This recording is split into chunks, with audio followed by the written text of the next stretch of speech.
New laws following the Bondi terror attack have just passed Parliament, but it's come with some concessions and also some pretty major changes to what was initially planned. And it's also caused a rift within the coalition on the opposition benches, with the Nationals splitting from the Liberals to vote against it. Initially, the federal government proposed two key things tied together as one package: changes to hate laws and changes to gun laws. The big proposal would have brought in stricter gun controls, a national gun buyback scheme, a new regime for listing hate groups, tougher deportation powers, and harsher penalties for existing hate laws. And it would have created a new federal offence that would make it illegal to promote or incite racial hatred, all at the same time. The latter was something recommended by the anti-Semitism envoy, Gillian Segal, in a 2025 report, which the opposition said needs to be picked up by this government and implemented in full. But then the coalition refused to back that change, saying it would undermine free speech. The federal government has a majority in the lower house, but they don't have one in the Senate,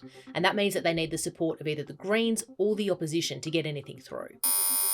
But the Greens wouldn't back that either, in part because this new offence would only cover ethnicity and race and not extend to other marginalised groups, and they argue that the proposal as a whole could undermine civil, political and human rights. So when that didn't work, the government dropped the racial vilification change entirely and split the rest of the bill into two: the gun reforms and the hate speech laws. The coalition wouldn't support the gun changes, but the Greens would.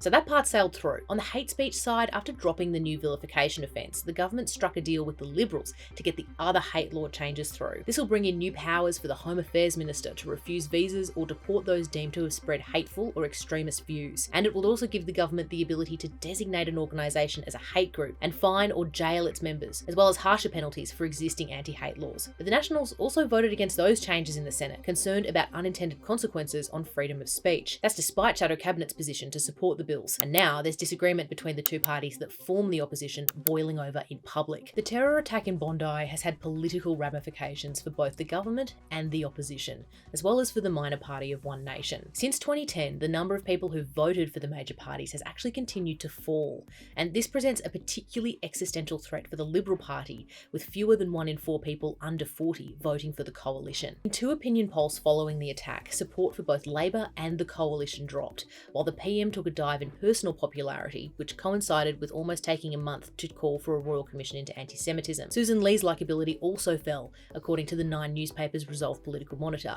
but not quite as steeply. The beneficiary of all of this is the hard right-wing party One Nation, which surged in both polls, Resolve and News Corp's news poll, with the latter recording a higher primary vote for the minor party than the coalition for the first time ever.